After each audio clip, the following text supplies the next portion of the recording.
Paper Lantern, Part 2.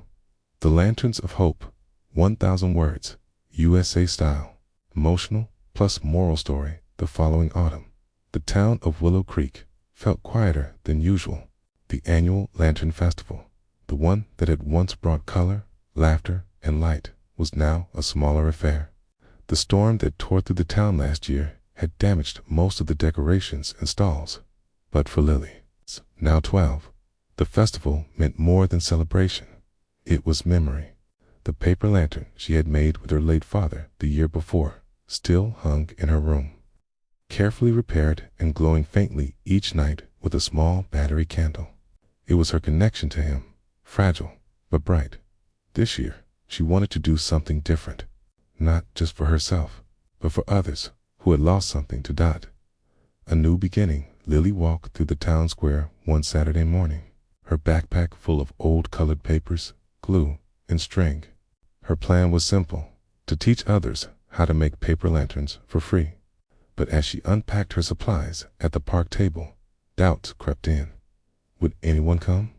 Then a small voice called out, "Can I help?" It was Tommy, a boy from her class. His father had been one of the volunteers who rebuilt the town's library after the storm. He looked shy but curious, carrying a few scraps of yellow and blue paper. "Of course," Lily smiled. "We're making lanterns of hope."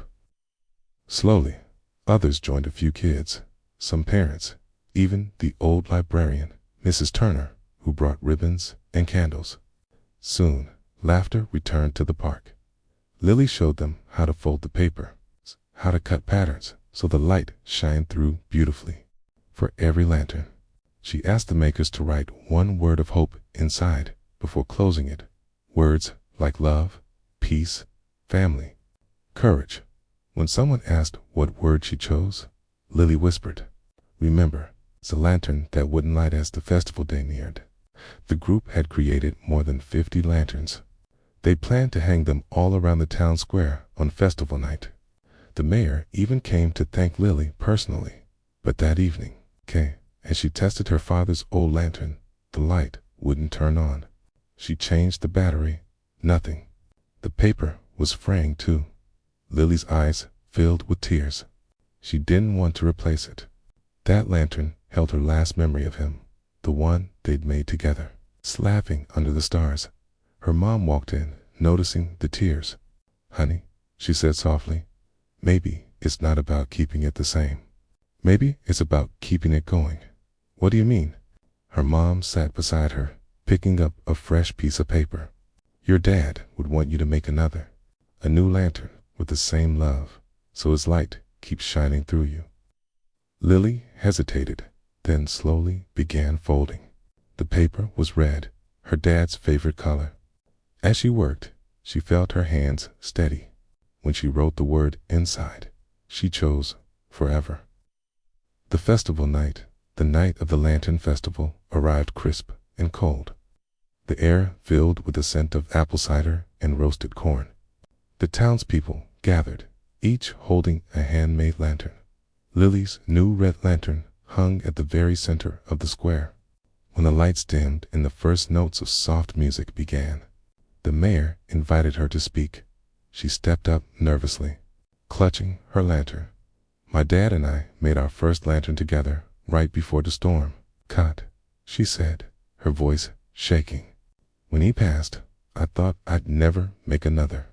But this year, I learned something. The light doesn't end when someone's gone. It just finds a new paper to shine through." A hush fell over the crowd. Then, one by one, people lifted their lanterns. Lily counted down. 3, 2, 1. The crowd released them into the night sky.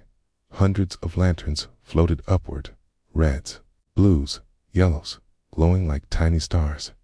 The air shimmered with light and warmth. The new red lantern, Lily's, drifted higher than all the rest. Catching the wind, Tommy pointed up. "Look, yours is leading them." Lily smiled through her tears.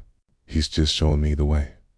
1 year later, by the next fall, the Lantern Festival had become an even bigger event. People from neighboring towns joined, bringing their own lanterns of hope. A few local news channels even covered it. Lily, now 13, had started a small organization called Lanterns of Hope, donating handmade lantern kits to children in hospitals. Her story, the girl who turned loss into light, spread far and wide. One afternoon, she received a letter in the mail.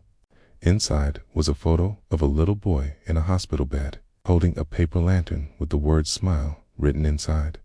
The note read, "Dear Lily, thank you for sending me the lantern kit. I was scared before my surgery, but I kept my lantern near me, and it helped me feel brave. I think you're right. Light never really goes away. Love, Ethan." Age 6, Lily folded the letter and placed it next to her red lantern, which now sat safely on her desk. She looked at it every night, whispering, "Thanks, Dad, for teaching me how to shine." Moral of the story: even when the light in our lives seems to fade, love and hope can reignite it, sometimes through new hands, new hearts, or even new paper.